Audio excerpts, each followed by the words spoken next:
Hello, everyone, and welcome back to the Screen Society podcast, a podcast that covers all things TV, movies, and everything in between. I'm your host, Logan, and today we are back to discuss The Pitt, Season 2, Episode 4, a recap and reaction. Happy 4th of July once again, as we are back in a very, very busy Pittsburgh Trauma Medical Center where we pick up on the ER banter and betting board because the hospital down the road has closed due to a code black, not closed permanently, but closed off the ER. So ambulances are being diverted to the pit, and we get a very, very busy ER in season 2, episode 4. But before we launch into that, make sure to follow us over on YouTube and on Spotify. You can see the video version of this podcast at the Screen Society Podcast, or on Spotify, Apple Podcasts, wherever you get your podcast at the Screen Society Podcast. You can follow us over on X, Instagram, and Facebook as well. We are starting to post more there. And eventually we will get that TikTok going, and you can find us at the Screen Society Podcast as well. Welcome back. I'm really excited about this episode. It was once again the magic of the pit returns in another episode, and we get a lot of chaos as things are really starting to hit the fan here in this season. We're about, I think, halfway through this season. No, sorry, we got I think we got 15 episodes in the season. I'm used to other or TV shows that have 10 episodes per season, but the pit, man, we get spoiled here. We get 15 hours of Dr. Robby and the gang. Episode starts with a little bit of a lighter moment before the chaos picks up. Doctors and nurses break the tension with the code black betting board, a running ER joke where staff bet on how and when chaos will erupt. Dr. Robby and Dr. Al Hashimi get in on the banter and the talk about the betting board in this episode, which I didn't have that on my bingo card. I didn't have that on my betting card, where Dr. Al Hashimi would be interested in jumping in on a bet here and there about the pit and what's going to happen because the hospital down the road went on diversion. And yeah, no, didn't have Al Hashimi on there. I think it's fascinating that she's willing to take or partake in the shenanigans happening in the pit, because she seemed to be very content and just kind of flying under the radar, but also being in command, almost ruling with an iron fist. Not necessarily an iron fist, but much more per walls up, guard up kind of way of ruling. Much different than the guts and the heart that Dr. Robby has or has shown throughout his experience in the pit. But yeah, I love that. I love that the 10 a.m. shift starts with them talking about the age-old ritual of betting on why patients are coming into the hospital, especially on 4th of July weekend. You get some alluding to the fact that fireworks were put into a toilet, or fireworks and explosions and all sorts of different things that people have tried on this holiday weekend. Yeah, Robby betting on how many patients are going to get over the hours that they're going to be down. Is there going to be news of a blackout, violence in the other ER? And Al Hashimi, again, like I said, seems to be willing to allow this betting to go on. And later on in the episode, she gets into the bet. So a lot of fun there. And we get a whole different side of a character that we felt was very much a black and white type of character, type A, where everything goes as she had planned. It then goes into a scene where the ER is very hot, extremely warm, and people are fanning. So I'm wondering, obviously, July in Pittsburgh, or July anywhere, is going to be pretty hot, I would assume. And so they're playing to that some. As the episode starts, you've got a young woman coming in that she has an eyelash that has gotten glued, glued her eye shut, which, funny enough, that is Dr. Langdon's actual wife that comes in. She is playing a patient in this show, and there's a couple times throughout the season where wives of the cast are cast into patient roles, or some background characters, which I find to be fascinating, because I think that's a nice little play on what's happening in the ER and it, just a relationship and the chemistry between them. You can see it, especially Langdon in this episode. You can see that he's actually got the chemistry there with the wife, even though she's just a patient in the TV show. This synopsis for this episode is: with a nearby hospital shuttered on the busiest day of the year, Robby and team must field extra patients, including the victim of a parkour mishap. 8.2 on IMDb. Director John Cameron. Writers Cynthia Darqua, Valerie Chu, and Mel Herbert. This episode aired on January 19th, 2026. That was last Thursday. I'm recording this on Sunday. And we're going to get into talking about the show, talking about some of these patients and different things that they experience. I'm trying to decide how to best to go about this. I think it's better set up that we go from patient to patient because in character to character, because I think a scene by scene, it can get very confusing because it leaves you kind of on a little cliffhanger and moves to another patient. And then we come back and revisit what's happening with that particular patient. But just going through the things that happen throughout the episode is, I think, the best way to talk about what's going on in the show. We finally see an interaction with our deaf patient that we've been talking about. And this deaf patient is talking to a sign language expert from the hospital. And they are talking about what's going on, what they are experiencing. And the patient is telling our nurse and one of our favorite nurses, Donnie Donahue, about what is going on. This is a really cool moment because um, a patient with hard of hearing or hearing impaired or whatever it might be, if the patient is deaf, it's got to be the most difficult thing to go into a situation like this where everything is so loud.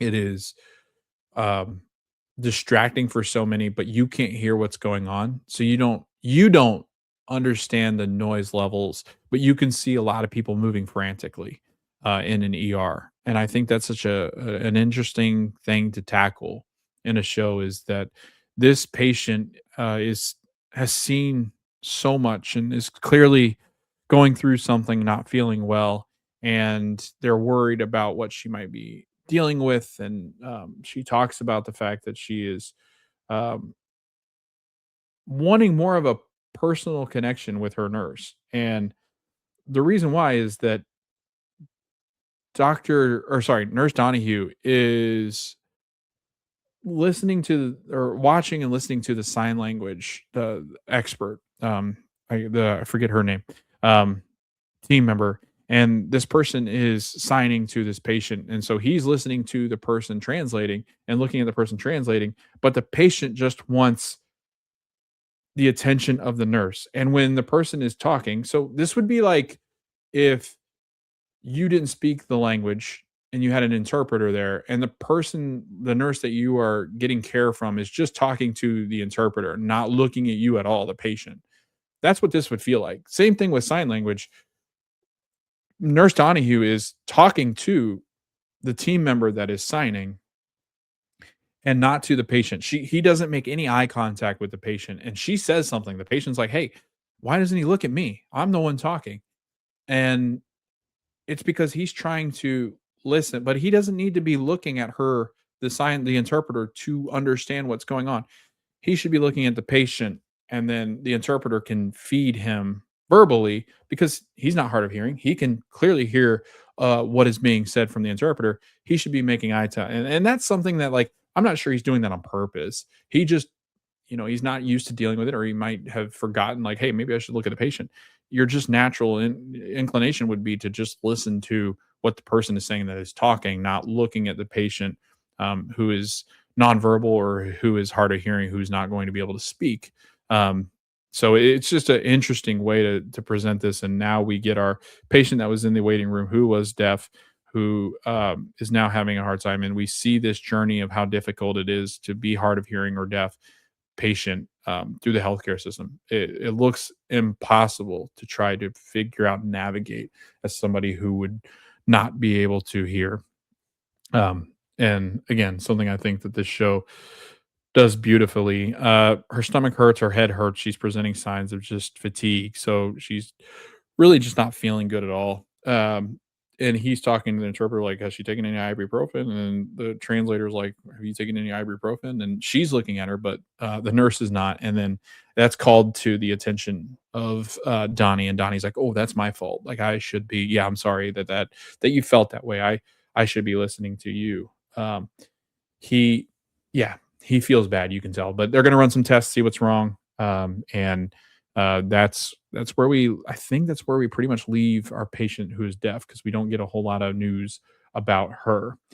The next step, or the next character that we're kind of focused on in this, episode is Dr. Langdon. So Dr. Langdon is continuing to, go on this journey of,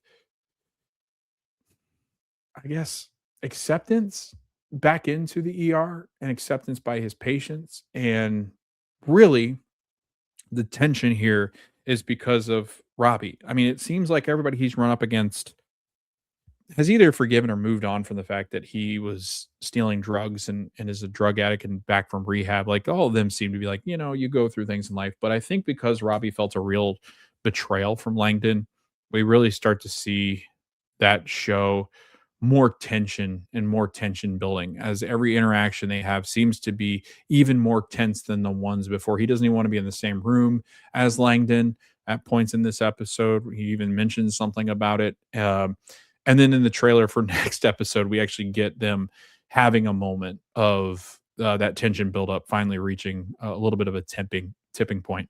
Um, but Langdon is basically just underneath Robbie, and so he's dealing with all sorts of different cases. And the first case that we really want to talk about here, um, a lady probably in her 40s, maybe 50s, comes in presenting signs of uh, not being okay. Um, she's got a mask on. He says, "You can take off the mask, to talk. You're not in the waiting room anymore, so you're more than welcome to remove your mask." And she does. They test her for COVID, flu, all the signs of, viral bacteria, like whatever it might be, cold symptoms, strep, whatever you test for in those situations. And they have not found anything wrong with her. They're like, I don't know. I don't know what's wrong with you. You don't feel good. You're not, you got a little bit of a cold. You got some chest buildup. Um, Everything was negative. So we'll run some more tests. We're trying to figure out best how to treat whatever it is that you've got going on. She's clammy. Her pulse oxygen level is at a 91, which is really low. So it's obviously something going on with her lungs and in her chest. So she's not getting the oxygen that she needs through the body, which obviously can be dangerous. You get pneumonia from that. Um, he goes, it's weird. It could be heat related. Just glad that you came to the ER. She's like, "You know what? Can you just write me a prescription? I do need to go. I have work." And he's like, "What? Work? It's a 4th of July. You work?" He doesn't say that, but like she goes, I can't remember the last day I had a break. So you're starting to try to put the pieces together here of like, okay, what's going on? That's kind of weird. Um, and it becomes very apparent as to why that line is said later on in the episode. And we'll get there um, shortly. But Langdon, again, I think it oftentimes shows Langdon going from patient to patient. So his storyline is a little bit harder to follow, but all of his patients currently seem to be low stakes, low risk of whatever's going on. And so this is again to Robbie's wishes that he is in dealing more with the trauma bay and dealing more with like lower stake issues and people coming in presenting like this with cold symptoms or flu symptoms and not the people that have been jumping off of buildings and wrecking bikes and different things like that. So Langdon is still kind of at the bottom here, trying to figure out the way to get to Robbie and have a discussion because he is a very good doctor. You can tell just by the way, and I think that's another thing that they're trying to show through this show is that Langdon is such a great doctor that he needs to be doing more intense cases because he can be a true help but we don't really get that. I guess we'll go scene by scene because it is easier. But again, I'm trying to find the best way to balance this show because it jumps around to different characters. It's not like a streamlined show where it's very quick the way they jump compared to other shows that at least it builds out a little bit more and you don't have as many characters. You got a huge cast of characters in this show, so I'm trying the best way to navigate it. Maybe we'll just try scene by scene and then talk a little bit more about their characters arc as we get further in the episode. But we get a Dr. Whitaker with Santos with Princess at the nurses station, and they're talking about Javati being young, and Javati's like 21 years old, and so she hasn't really experienced the life as the life is out there. She's still relatively a newbie in this world, and um, it's her birthday coming up or it is her birthday. And Prince is like, "What are you doing for your birthday?" And Giovanni's like, "Who told you?" And I think I think the idea here is she doesn't want people to know how young she is. She's 21 years old, which she's a genius. We've already figured that she's the prodigy. So she's flown through medical school to be 21 and in your second year as a doc. I mean, that's really impressive because 8 years, I think, is the typical for medical school, which would mean you're about 26 or 7 when you would get into your second year. She's 21 years old.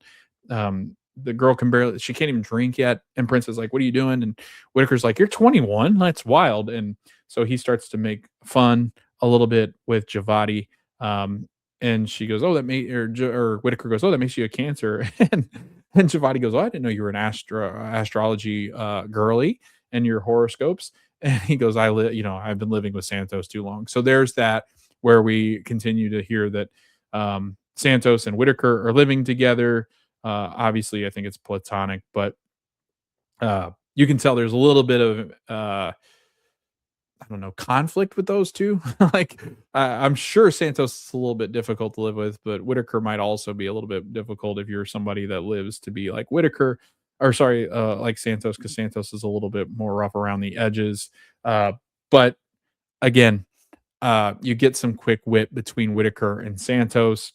Um, Whitaker is, I guess, really good friends with a neighbor who's a farmer or something, and they make a joke about the fact that like he's got this crush on a farmer and she's an older woman. And Santos is like, "Yeah, he's basically like sleeping with this," and he's like, "No, I'm not. I don't do that. Like, I don't sleep with her." And it's just a funny joke going back and forth together. And then Al Hashimi walks up and basically like, "Well, Santos, what are you doing? Like, you are falling behind. You need to get your notes in. I've noticed you've not been able to get your notes in, and there's moments like this where you're distracted, not getting your what you need from each of the patients in the notes." And she's like, "You need to get those done." And Al Hashimi's like, "No, like seriously, we can let you go if you have a hard time keeping up with these notes as a doc." And she goes, "Damn, like fine, whatever, I'll do it." And then she's walking away and she's like, "No, seriously, like as an R2, you're so far behind what you need to be doing that you need to pick it up." And she's like, "Fuck, like, I guess I gotta do what I gotta do." They go out in the ambulance bay and it's a holiday weekend that is mentioned. And he's like, "It's gonna get real crowded." Robby is, sorry. It's like, "It's a holiday weekend, it's gonna get real crowded up in here." They notice Robby's bike and they're like, "Hey, uh, nice bike." And Robby's like, "Oh, thanks." And so there's another nod to the bike. And a lot of people are like, "Oh man, something's going to happen where Robby's riding away in one of the last episodes and he wrecks, and that's what it's going to leave us on." I'm in the I'm in the category where I think that the bike is mentioned because it's a true symbol of Robby not being able to come to terms with what he's dealt with in the past through his trauma. And the bike represents this idea where he can just ride off into the unknown and basically get away from his problems by just riding away from them and running away from them. And I think that's what the bike is more representative of. I don't think that they would have him wreck on the bike and have to enter. Maybe, I mean, maybe that's the last episode. He's riding off and he gets hit, and then that leaves us on the cliffhanger for season 3. But I just feel like it's more the fact they've mentioned it so much. I could be wrong, but I do feel like it's more of the fact that like he's going to have to come to ahead with his problems and figure out what's going on mentally, and that he actually doesn't get on the bike. I don't think he actually goes on the sabbatical. I think he actually just faces his problems.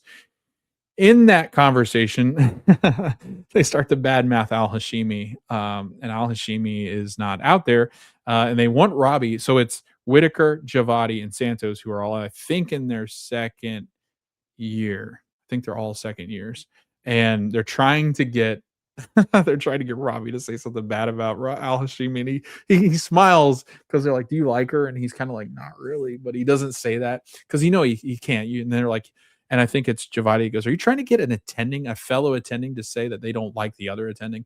Is that what you're trying to do, Santos?" And Santos like, "What? Like we all don't like people we work with. Like, come on, we're not stupid." And they can kind of tell, and I think Santos definitely can tell that Robby doesn't really care much for Al Hashimi, and I don't know if that he doesn't care for her. It's just that they definitely don't see eye to eye, and I think Santos is much more aware of things going on around her than maybe Whitaker and Javadi, who seem to be much more puppy dog, much more golden retriever, where they just kind of go where things are. We get Pamela Perry, who is coming in and vomiting after eating chiquilies and eggs, and blood pressure extremely high.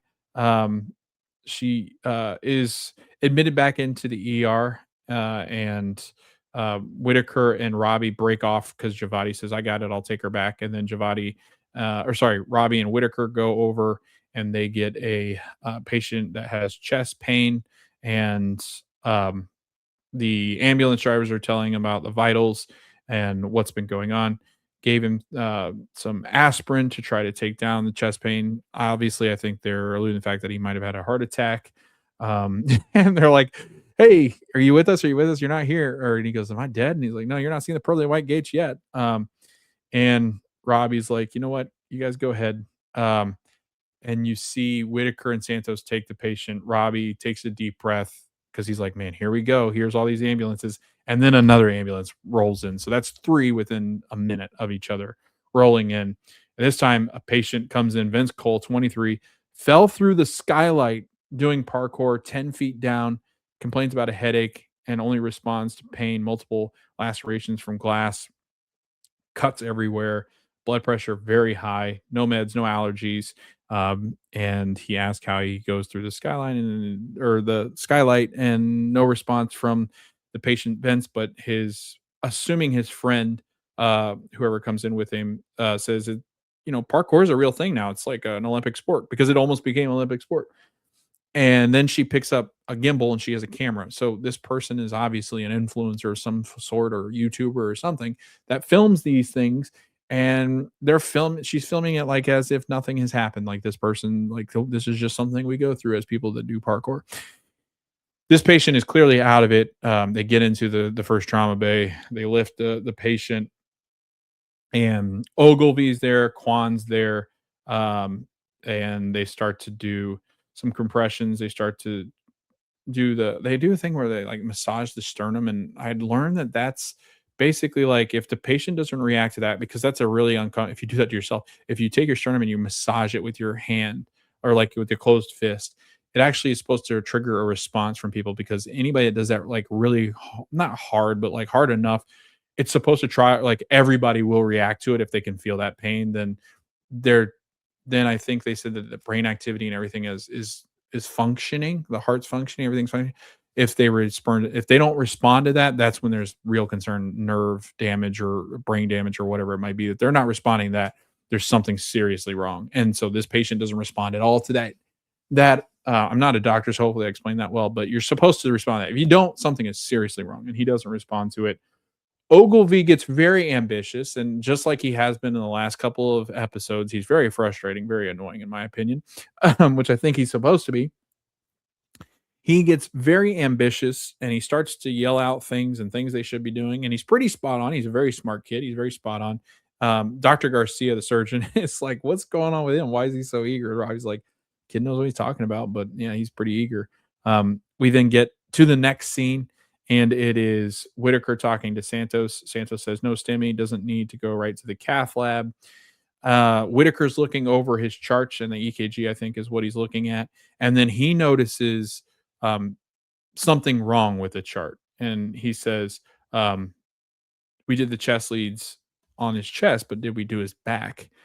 Because I guess there's ways that you can test for heart attacks, not just through the chest. You also do it through the back. You run the EKG report on the back because there could also be something there that shows signs of a heart attack that the chest doesn't necessarily show, that you can see. And he notices that something is off with the charts. And Whitaker's like, you know what, T waves are kind of high with ST depression. And he's like, yeah, we see ST depression all the time, but it could be posterior. And so let's do some tests from the back. Can you help me out? And the nurse is like, yeah, sure, whatever. We'll do that for you. Um, we come to find out there's too much going on, so Whitaker will end up having to do the test. Next scene is Jada Davis, who is Jackson Davis's sister, who is the kid that got tased by the security guard on the college campus in the library. And Jada Davis is asking what's going on with her brother. Is he okay? And why is he asleep? Why is he not able to wake up? She's explained to that he's been uncooperative, and that doesn't make sense. Jada's like, he's not that kind of kid. What are you talking about? He's unresponsive. And they're like, yeah, we got tased, and after allegedly being combative and violent. And Jada's like, he's not violent. Like, that doesn't make any sense about my little brother. So then you start to get the idea of like, this security guard definitely did this because he didn't like the way this kid looked, whether it's his race, whether the way he talks. Like, he's clearly doing this because we're now assuming that this security is full blown racist, and definitely something that is very prevalent in our world today, where violence is acted upon people of color just because of the way they look. And that is where we are headed with this patient, I do believe, in Jackson Davis. But we really don't get too much more. We get a little bit more of Jada talking, but Jackson doesn't come to by the end of the episode, and we don't get, I don't think at all that I can think of. I don't think we get any of the security guard. I might be wrong, and I have it playing over here. I always have it playing as I'm talking through it, just so as it reminds me of things. But I don't think we get any more of that. They actually let the Ogilvy do an intubation on the patient. I forgot to mention that on the parkour patient, which usually, from what I've heard, they don't usually let med students do do that. Intubations are usually done by people that have experience and not usually med students. And I think the only there was one girl I was watching on TikTok that's a doctor that said when she was med student, she was only allowed to do it once. And the only reason she was allowed to do it was because, and this was wild to me, the patient was so stable that it wasn't going to hurt them, which is crazy. I was like, so they're just, I guess you have to practice and teach. So I guess you would just do it just in case sometimes. But yeah, Ogilvy's talking about the intubation. He walks by Whitaker and he's like, hey, Whitaker, this is in the next scene. He goes, hey, Whitaker, I did an intubation. And Whitaker's like, what? That's crazy. Great job. I'm proud of you, kind of thing. Good work. But then Whitaker runs into Dr. Robby. He's like, you know what? I'm thinking about doing the posterior MI just to make sure that this patient is not actually having another heart, like a big time heart attack. Because we did the chest, but we should just do the back just in case it might show signs of having a heart attack. And Robbie's like, no, I absolutely agree. Whitaker goes up to the nurse that had given him the EKGs to start and says, hey, let's run some tests. Let's do that. So that way we can rule out any chance that this person might actually be having a heart attack. To which the nurse says, you know, I can't, there's a lot going on. There's another patient. I've got to tend to this patient. Can you do it? And he's like trying to find another person to do it. Nobody else will do it. Next scene is Dr. Moan, who is taking care of a patient. And this is a really, really tough storyline, as it really shows the real cost of what healthcare is, and insurance companies, and employee insurance, and having full-time job. Like, this is so heavy and deep into what is such a real storyline in the healthcare industry, and I think something that we as Americans are very privy to, because we pay a lot of money out of pocket to take care of ourselves. And in other countries there is free healthcare or very affordable healthcare, where that is not the case in the United States. Healthcare is very expensive, And we see that in a true, very true situation here in this show, which I always feel like they've done such a great job with. And Mr. Diaz, Orlando Diaz, collapses due to poorly controlled diabetes, but further investigation reveals he stopped taking his full doses of insulin because he just couldn't afford it. His job lost during the pandemic precipitated financial hardship, limiting his ability to pay for essential medication, a scenario that reflects real American health care crisis. We learned that his daughter and his is not aware of the situation, financial situation. I don't think the wife was quite either. Um, and well, I think actually the wife is very aware, but because she's also working jobs but doesn't have health care. And the daughter is not aware. And Mr. Diaz is like, can you just not let my family know that this is, I this is what's actually happening. Like I can't actually afford because they think he's actually able to afford the insulin based off of all the jobs that he's working, even though he doesn't have health care. They don't know if he's quite telling the truth as to what is going on. And they just think that he's very sick and having something go wrong there with maybe a heart attack or a stroke or something. But in actuality, uh, Mr. Diaz is not taking the insulin that is needed to treat his diabetes and keep that blood sugar up. So, or at a level that you should. It's a it is such an emotional thing to watch this because there are so many people that can't afford healthcare even through Medicaid and Medicare, the Affordable Care Act, like but there's also situations where I think that some people could afford some of that, some coverage, that there are some workarounds to different things that somebody in the medical profession can find you.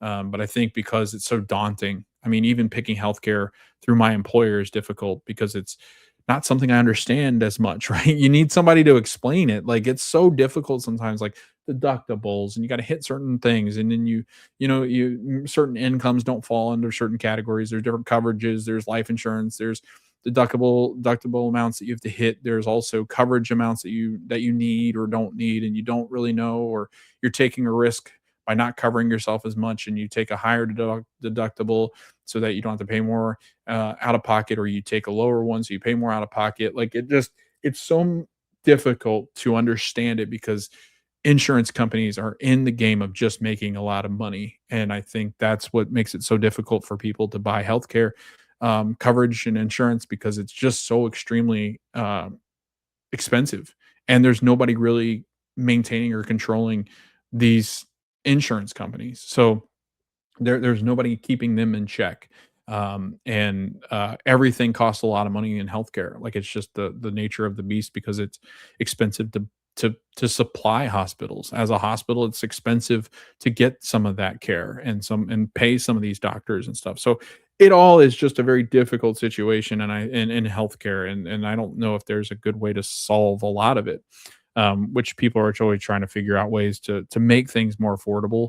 But it really comes down to the healthcare insurance, and insurance companies are just not willing to work with consumers. They just want to make money, and that's all they're there for. So that brings in a very interesting dynamic into the episode, something that I felt like was coming just based off of the way that he reacted when they said, let's get you back and start taking care of you in the last episode. He seemed very hesitant because he's just like, I don't know how much I can really afford to be here and working through this. The wife is the wife does know because the wife's the one that says, I don't think we can afford this. And Dr. Mohan says, while you might not have coverage, there may be some other options. Let me go get your case manager, and maybe there's some different things that you can do to make this a more affordable trip, whether that be extending out payment or trying to reduce some of the payment that's going to be happening, or finding you somewhere to get more affordable healthcare insurance. We get another scene where Whitaker is back trying to get the little I forget what are they called? They're trying to get like the little stickers that come on the EKG machine to get stuck to the guy's back, but he's like profusely sweating. I mean, he is drenched in sweat, which happens when you're having a heart attack, but he can't get them to stick. They're called leads. They're not sticking. and they have like a gel that you can put on that makes them more sticky and adhere to skin that's a little bit more damp or wet. So he tries to do that. He gets help from one of the nurses, and the nurse says, "Here, just try this. The adherence, it should stick better." But I got to go. Basically, everybody's busy because this code black from Westbridge has caused such a influx of traffic through the ER that everybody's busy, and they are kind of all operating on their own on an island. But finally, Whitaker can get some stuff to stick to this guy, and the guy is complaining like, "Can I just lay down? Like, I'm not feeling good. I'm gonna faint. I'm gonna pass out. I need to lay down." He's like, "No, let me get these stuck to you. I need to get this test run. I can't do it if you're laying down." But the guy is clearly going through something. Which right away I was like, this guy is having a massive heart attack, and they're just not aware because they haven't done that test yet. We get Langdon talking with his real wife, who is playing a patient that has glued her eye shut because of an eyelash that she was sticking to her face. And he is like, "All right, this isn't going to be incredibly easy, but we're going to see what we can do. Nothing worked before, so we're going to actually have to cut the eyelash so that way the eyelash comes undone, and now the eye will open. We need to get the eye open to see if there's anything that's gotten into it, like the super glue that you put on your face." um, he said, "Close your eye." And he goes, "Wait." She's like, My eyes closed. What are you talking about?" He goes, "No, your other eye. Just close it to make sure that nothing happens." And so he's going to trim it. And then it goes back to Whitaker, who is running the test on Mr. Samba. And Mr. Samba says, "I'm feeling dizzy. Close to passing out." Whitaker's like, "Just a sec, we're getting these tests in." And all of a sudden he notices that this guy is having a massive heart attack, and down he goes, passes out. He starts compressions. He's calling the codes. He's yelling, "Somebody get second set of hands in here." People start running in from the nurses station area in the hallway. Ogilvy runs in. He's starting to do compressions. Robby runs in. He looks at the chart. He's like, "Oh shit, this guy's having a massive heart attack. Good call, Whitaker. You probably saved this guy's life." The nurse runs in, who was too busy at this point. Now he's running in and he's doing the breathing tube. So he's helping. They do compressions and they finally get the rhythm back. Guy comes to, Samba's back awake. They're like, "Get this guy to a cath lab immediately. We need to figure out what's going on." And this guy's going to have some kind of surgery, probably open heart, whatever it might be. Something's going on. This guy's having a massive heart attack and inches from death, but seems to be back and being taken care of. So pretty powerful scene there. Whitaker once again coming through, excelling. And we'll talk about what I think all this means, because I think there's something behind this. Like, I think Whitaker having all this success and all this luck and being in the right place, right time, and his intuitions being so right. I think it's building something. We then go back to the patient that was wearing the mask that Langdon had first dealt with, and she is the one that was having problems breathing and 91 oxygen level. And so they start to talk to her, and she's like, "Do you go to the gym?" And she's like, "Yeah, like I think maybe I picked it up from the gym or from work, and I'm sick." Mel and Dr. Santos are the ones dealing with this. And this was interesting to me, this dynamic, because Mel is very intuitive. She seems to really pick up really well on when people, especially when people lie, which is interesting because I think Mel, being on the spectrum at least somewhere, I think does have a hard time with like sarcasm stuff, but also is very intuitive and in tune with how people are saying things and the way that they're not saying things. Um, and she's just very black and white too. So I think Mel is like, this lady's lying, and we're gonna get to the bottom of this. But Mel doesn't want to come out and say that. She's trying to get Santos to question this patient about what's really going on, and Santos just won't bite the bait. And I think this has to do with the girl. So the little girl that Santos thought was being abused, which we don't see at all in this episode. So I'm assuming that means this little girl has been discharged at this point, or is at least in another, or not discharged. She's been moved to another room because she was supposed to stay for observances for a couple days. So I think that's what happened with this little girl. But now it seems that Santos is trigger shy. She's afraid to pull the trigger on questions and question things, and just jump to conclusions about things because now she's gotten it wrong. Where that little girl wasn't, at least what we know of, wasn't being abused. Santos thought she was spot on because she has been right in all of her conclusions so far in this show that we've seen. But right now, it seems like her confidence is a little bit rattled here. She's not really willing to ask this patient, you know, are you doing something to self-harm? Or are you doing something that we need to know about in order to diagnose what's going on? Mel is alluding to the fact like this girl's answering all these questions correctly, but it's definitely not telling the truth. And Mel is presenting the fact to Santos that she thinks that this girl is bulimic. This lady's bulimic. But Santos isn't ready to jump to that conclusion, which normally she would have been. And I think Mel senses that is like, that's weird. Normally you're the one that's jumping to these conclusions. Now I'm the one that's pretty certain that this girl is bulimic. And yet, why am I the one asking these questions? You're the one that typically knows and jumps into these conclusions. And you can kind of see the hesitancy with Santos. She's kind of looking at like Mel at like, I'm not asking her. Like I'm not, no, no, not setting myself up for that one again. I don't want to be wrong. And so that's an interesting dynamic. And Mel's like, Santos, do you have any other questions for our patient? And Santos like, no, I'm good. Uh, and I got all I need to hear. And she goes, what'd you hear? And Santos like, basically, all I ever needed to hear. Mel's like, all right, we're gonna get some chest X-rays so we can see what's going on. It shouldn't take too long. And Santos is just like totally not with it. She kind of looks like she would rather be anywhere else. And then the both of them leave. Then we go to the patient that is the one that jumped through the glass, the parkour patient, and you've got Dr. Kwan, who is uh, peeling off fragments of glass and skin off of the legs that have been severely cut up. So she's peeling off the dead skin, and so they can wrap up the cuts and the really bad um, areas and cleaning up all the blood and glass that has gone into this guy's both of these legs. She goes, "This isn't what I paid $200,000 for in medical debt to just peel off this." She goes to get I think a shot or saline or something like that, and she stabs herself with the needle that was already in the guy's bloody leg. So now she's worried that she might get blood infected from, MRSA, whatever it might be. She might get sepsis. She might get a bacterial disease or whatever it might be that you get when you open up a cut, Hep C. So she's got to go test for all these things that she might have just cut herself on an open wound with somebody else's blood running through her blood, and can be very dangerous because you can get infection that way.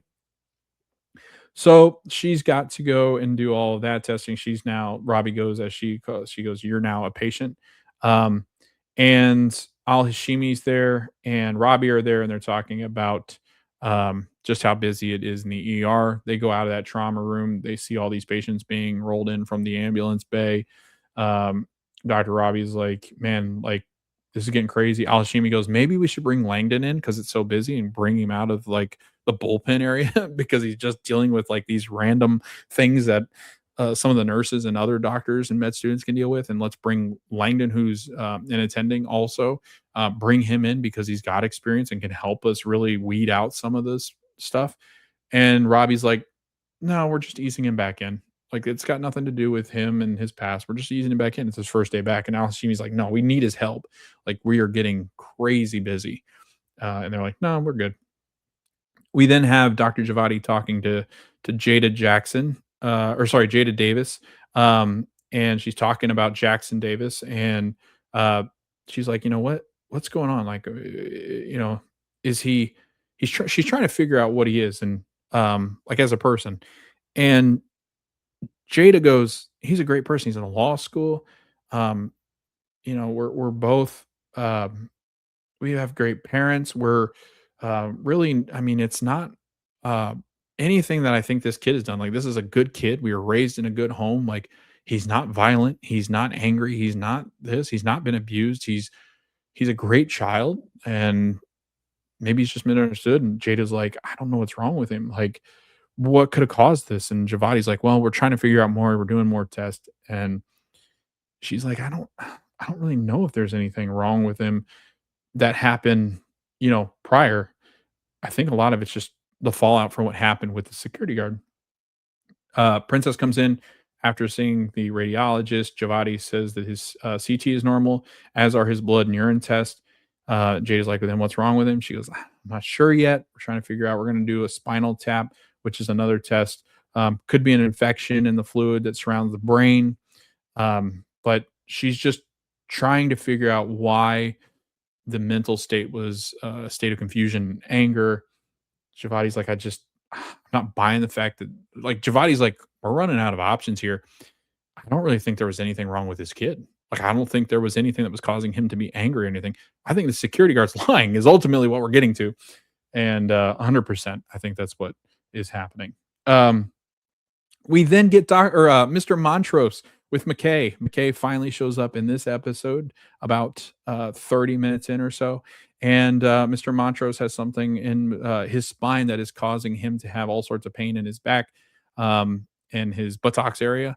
And he's having a hard time sitting because of the pain, has a hard time getting up.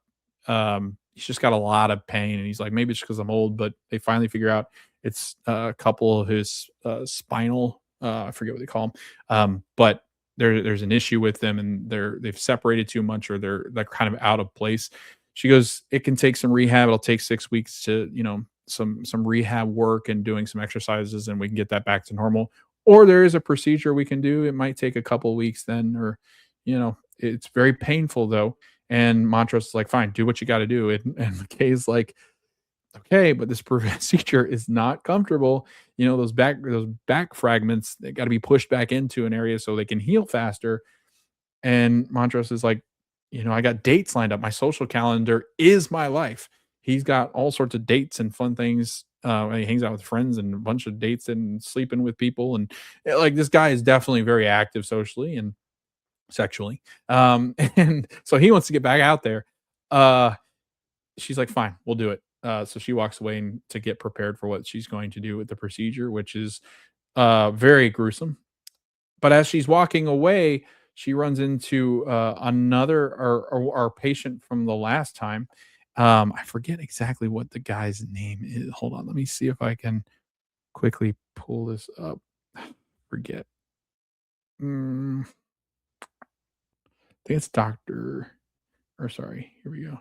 I've got the episode on, so I'm trying to figure out if we get another name. But it is our patient from last time that was flirting with Dr. McKay. Um, Anyway, he's a handsome young man. He's got an England soccer jersey on. That's what I noticed about him. He's like, what's going on here? Can you give me an update on what's happening? And she said, yeah, X-ray is back on your foot.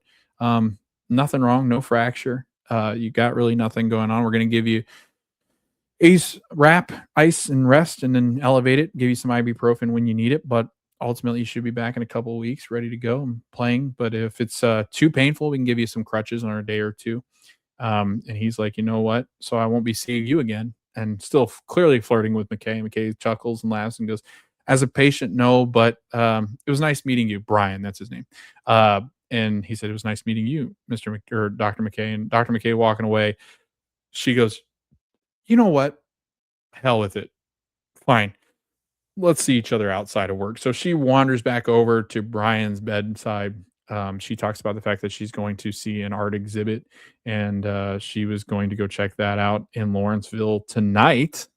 And he said, had you been to the one on 40th and Butler? And she goes, no, I was gonna go. I was gonna go by and check it out. And she goes, maybe around 9. And he goes, all right, and smiles like, I'll see you there. She goes, cool. And he's like, cool. So McKay bagging a patient. Don't think that's legal, but who knows? We'll see. But that's pretty funny. I love McKay so much. So I'm very happy about that. And then we get Louis. We get some Louis time here. Whitaker and Ogilvy walk in and say, how you feeling? Louis like, they drained that tooth. So we're gonna get some, we're gonna get all right. We're gonna be fine. If we drain that tooth, it'll be fine. But Louis, you got to take care of this stuff, man. You got to go to a dentist who can actually do some work here and relieve some of that pain.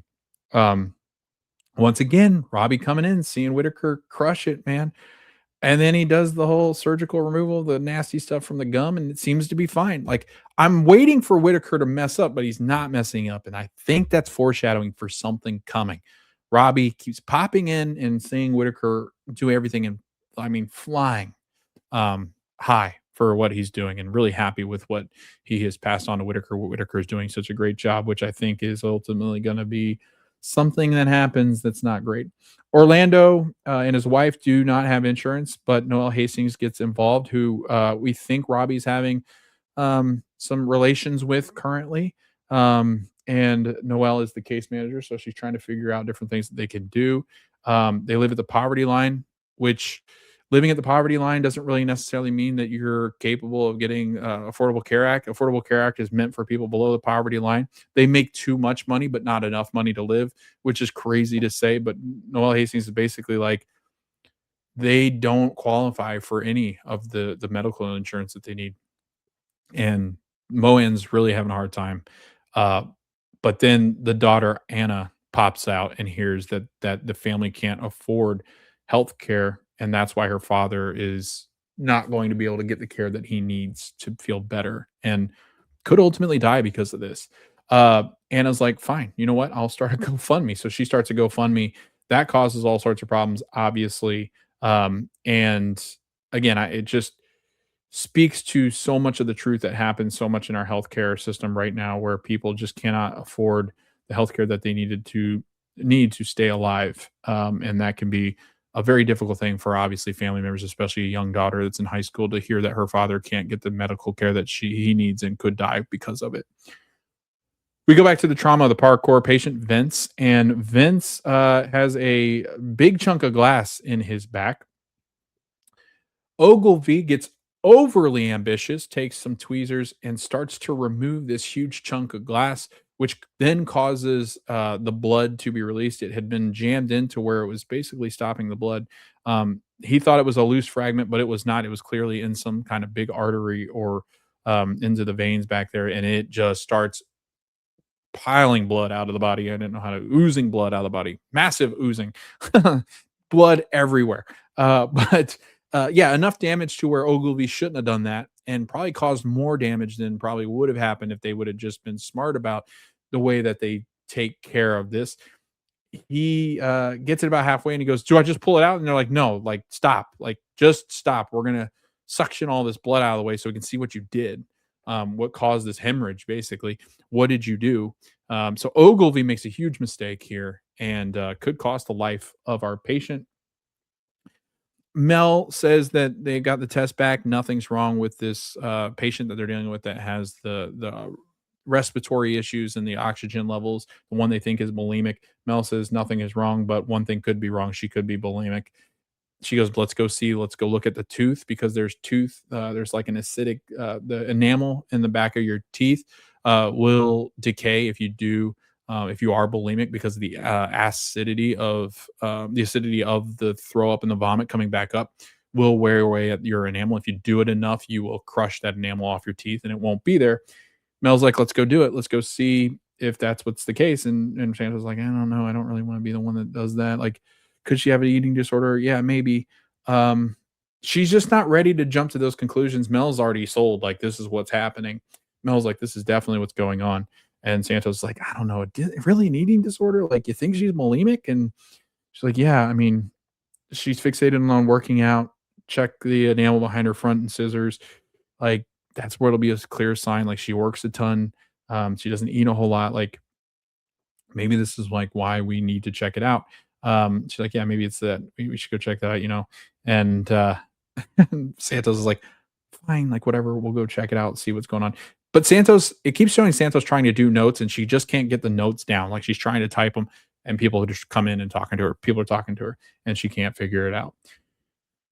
We then get Javadi and Al Hashimi talking to Jada, the sister of Jackson Davis, and Dr. Jefferson walks in psychiatry. Jada goes, "Do you think it's a mental problem?" And she's like, "Well, I don't know. We've got to cover every basis."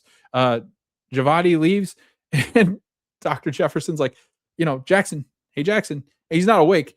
They didn't tell him he was sedated. So Jefferson's like, dude, like, You gotta tell me he's sedated. You can't just go in and start shaking a patient that's been sedated that won't wake up.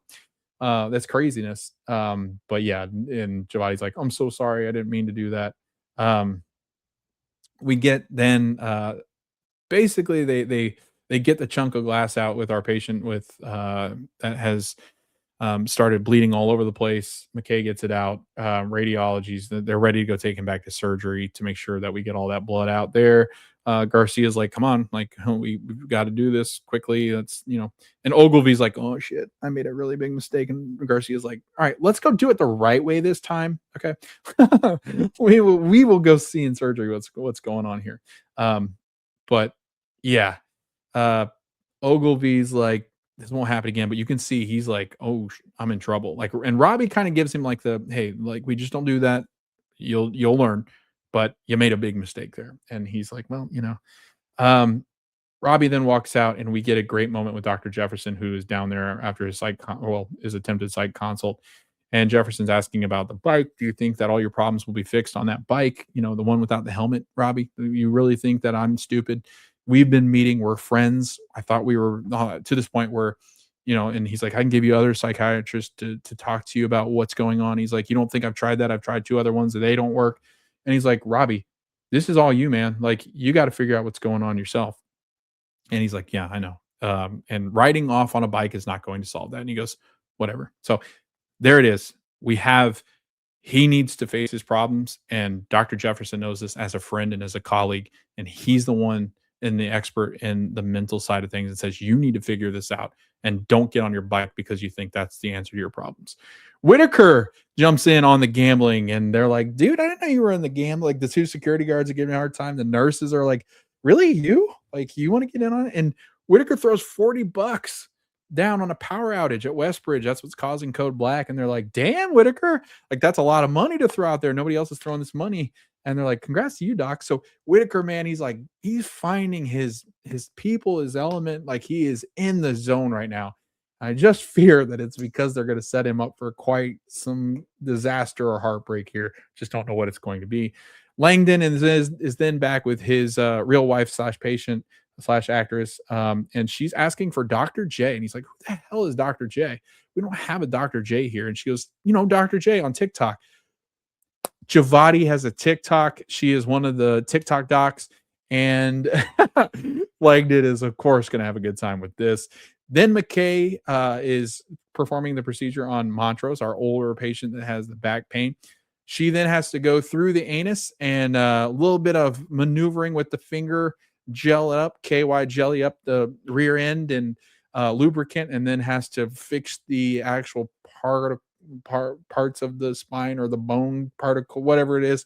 The bone parts are going to have to be shifted through the butt. She goes up the butt with the finger and moves the pieces around back into position that they need to be. And we get a little bit of a moment there. And of course, McKay is like, "Yo, I just had this finger up someone's ass, and it's not going to be great." Montrose gets up. He's like, "Man, I feel great. My back's good. Like I don't feel pain." And she's like, "Yeah, it'll take a couple weeks, but you should feel pretty much back to normal." And very uncomfortable procedure, very realistic. McKay's walking around and she's like, "Hey," he goes, "How about a hug?" And she's like, "I don't think you want to hug me with where I've had this finger." So there is, again, McKay, I love her so much. It was such a great scene. And then we go back into the room where Mel and Santos are talking to our patient who is believed to have bulimia, or struggling with being bulimic. And she's like, "Are you a big drinker?" Santos keeps trying to ask her questions of like, what could possibly be wrong? Food poisoning, flu, anything, anything. Mel's like, "Ask her." And then finally, Santos goes, "Can I take a look inside your mouth?" She takes the mirror, and sees that the enamel has worn away from the back of the teeth, and she is bulimic. And they have to try to figure out best route. So they're going to go get, obviously, I think Dr. Jefferson would talk to her psychiatrist. Oftentimes, they'll get a psychiatrist or a counselor to come in and talk to them about ways that they can attack that and bulimia through a mental. It's a mental state, and trying to get through that mental challenge and hurdle is very difficult. So bulimia is awful, and but oftentimes very curable because of it being something that people can often work through mentally, which is always good. So Dr. J takes care of everything, except the fact that she cuts this poor girl's eyelashes off because she would not let anybody but Dr. J cut the eyelash off. Dr. J does it, and but now the girl goes, "Oh my god, I look awful without an eyelash. Can I put more eyelashes on through glue?" And they're basically like, "You're going to be right back here in this situation probably," but she kind of blames Dr. Javati for looking the way that she. So Dr. J is not the hero that she thought she was getting to come in and cut the eyelash off, and that's where we leave our patient and Langdon's like, "What the hell?" uh, Dr. Kwan and Dr. Mohan are talking to Mr. Diaz, and that's when Mr. Diaz tells him that he has not been taking his insulin. And they're like, "Man, it's such a humbling thing."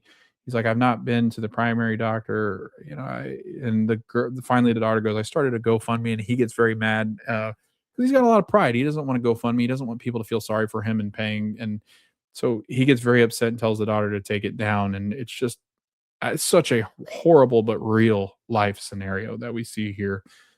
Then we get Dr. Langdon with Louis, and Langdon is talking about his kids, and Louis is very interested in talking about how a blessing the kids are. Langdon, talking to him, and Louis alludes to loving grass, and he was a former groundskeeper, and he's like, "How do you know so much about grass, Louis? That's kind of weird." And he goes, Langdon's very impressed with his knowledge, and Louis like, "What can I say? I like grass." And they both kind of laugh, and they're laughing about it. And Langdon's like, "How do you know all that?" And it's such a beautiful story of like, it's what I'm passionate about. I worked with gardens and lawns back in the day, and it's something that I really love to do. And but it's setting up a moment where Robby walks by and sees them talking, Langdon to Louis, and he knows the situation where Langdon was taking the drugs from Louis, so he knows how much of that is looking suspicious, but also Robbie's like, okay, he's willing to. It's a weird dynamic. I think it sets up that dynamic of like, yes, he's facing his problems, but also that's the guy he was stealing his drugs from. So I've got a problem with him. And Robbie walks away. Uh, Al Hashimi asks if he's loving triage, and she says, no, not so much. And she's like, you know what?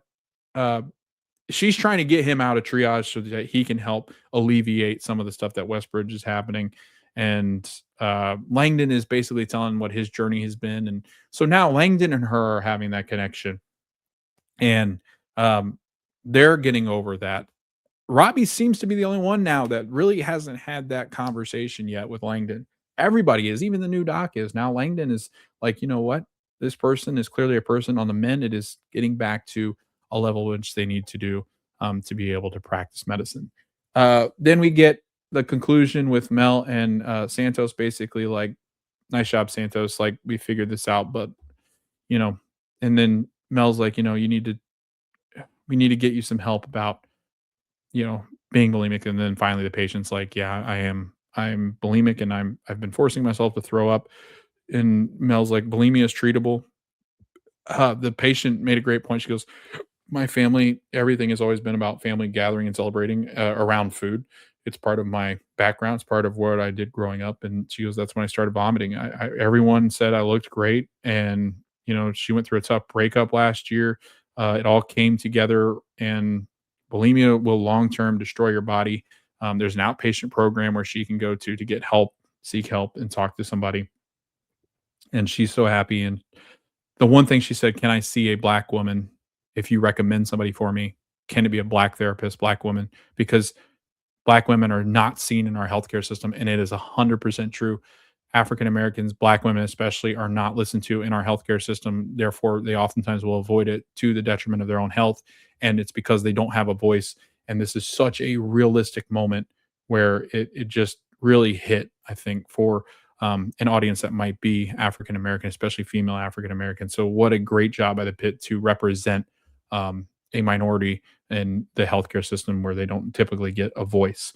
Mel's like, what are you doing? Like, why are you so, what's up with you? Like, what's up with you, Santos? She goes, I'm having a hard time getting these notes done. And Mel, being their more, I think she's like a third or fourth year, she's more experienced than Santos. She's like, just dictate, talk. Like, don't write down all your notes. It's going to be crazy. So I think Santos is actually going to buy in more into what Al Hashimi is saying is like dictating an AI. I think Santos is actually going to be an advocate later on. That's what I'm assuming is happening. But Mel is just like, you know, you do such a good job, like, of understanding different things. Don't go back on what your values and stuff are, and don't go back on how good of a doctor you are just because you feel like you made a mistake once here or there. Um, we then learn that Santos and, Whitaker again, you can see them growing together as they are finding out certain things about their patients, and they're happy with what they've found out. Whitaker saving the guy from the heart attack, Santos saving a person from themselves and bulimia maybe, so that's a really good, indication there. The last scene is Langdon going in and seeing a patient that had just been dismissed, or sorry, discharged, I think, or said to come back if the infection goes outside of the circle. The infection on this girl's ankle has definitely gone outside the circle, and it is a major infection. Langdon's very concerned. He walks away, and they're like, he's talking to Donnie, the nurse, and he's like, "This is not good. Like, we need to run some tests." He goes, "MRSA," and Langdon goes, "No, worse." And then it shows Donnie walking away, and that ends our episode. A lot of people are speculating that it's sepsis, and sepsis is deadly. Infection of the blood and the way that the body reacts to antibiotics. This could get very deadly, I think, for this woman. And there is a lot of concern, and that is very tense situation heading into the next episode. This was a great episode. I mean, I thought all the characters really got into just what they needed to as far as character development and growing them as characters. This was, um, I think, the best episode of the season so far. We got so much as far as Santos, I think, and Whitaker. You're starting to see their development and growth. I think you're seeing Langdon and Robby's conflict starting to come to a head. I think we're finally in the trailer for next episode. I think we are going to see their first interaction with all that conflict that's happening because the tense situations happening in the ER are going to lead to tense situations happening with them. But we are here. I mean, I think we're finally to a point where we're next episode is going to really ramp up into some crazy stuff happening in the ER because you're starting to see the pit bending and then obviously going to break because of Westbridge being down because of Code Black. Al Hashimi and Robby had a flirty moment where when they jumped in on the bet together about what's happening and what's going to happen with Code Black down at Westbridge and what it means for the pit at the Pittsburgh Trauma Center. You can see them kind of have a flirty moment. She's like, "I'll buy you a drink if that comes true." And like she kind of links and he's like, "Oh, are you hitting on me?" And like it seemed like a real moment, even though he's involved with Noel, like the case manager. It seemed like a real moment of romance there. So I'm rooting for Al Hashimi and Robby. I think that would be great. But again, she's not really set up as a villain. She's seen as somebody that has a differing opinion than Robby, but they work well together. So a very fascinating way where I think people thought she's going to be very antagonistic. I don't think she's really set up for that. I think they do a nice job on the show of showing real life instances where she's not going to become a complete villain and like an ass. They're going to work together because they have to. They're professionals, but also you can disagree with people that you work with. So I think that's a really cool dynamic that the pit uses that they're not fully into. Let's make them hate each other. So I love that. And actually, it looks like they're headed more towards a romantic thing. Maybe that's where we get a little bit of the antagonistic where they're like, I thought I wanted to go on a date with you, and I thought I wanted to go on a date with you. But we'll see. That show's never really been about those kind of dramatics. They're very grounded in reality, which I really love. But Javati, I think we're going to see a lot come from the fact that she is struggling with kind of her identity as a 21-year-old. That'll be interesting as we explore more of that because she seems very up in arms about celebrating her age. And she has this TikTok identity and she's got multiple different things that she's trying to juggle at once. Ogilvy seems pretty screwed right now. Quan, I feel like Quan's gonna like dip out at some point throughout this episode or season. I feel like something's gonna happen where she has enough. She just doesn't want to do this anymore. But we'll see with that. Dr. Moen, again, I think she eventually leaves the show. I don't know. It's weird. Like she takes that call and she's offered a job where she could leave. I just feel like that's where they're kind of taking that character because we don't really get a whole lot of her personal character building. I don't know. It seems very strange the way that they've handled her character so far. Dana really didn't have much to do. Neither did her nurse that she's working with. Noah, what was her? Emma. her and Emma didn't really have much in this. They did take blood from Quan, and then the vial breaks, and Dana's like, "Don't worry about it. Things happen like that. Nothing too big there." But I think we're pretty much wrapped up on the characters and what is happening with them. Obviously, Robbie's going to have to confront the fact that he just sees this bike as a way of running away from his problems rather than facing them, and that's what really builds up the next episode, I think. So, looking forward to that. Thanks for watching. Thanks for listening. If you got this far, the Pit again, one of the best shows on TV, if not the best show on TV right now. It is so well done, well written, and well acted. Really excited to continue on with this season. We are at the Screen Society Podcast on all of our socials. You can look us up. We have different usernames. I'll drop those in the comments below. So make sure to follow along with us. Like, subscribe, rate, and comment over on YouTube. And Spotify helps people find us on Apple Podcasts as well. But again, thanks for listening. Thanks for watching. We'll see you next time where we'll be recapping 11 a.m. Season 2, Episode 5 of The Pit.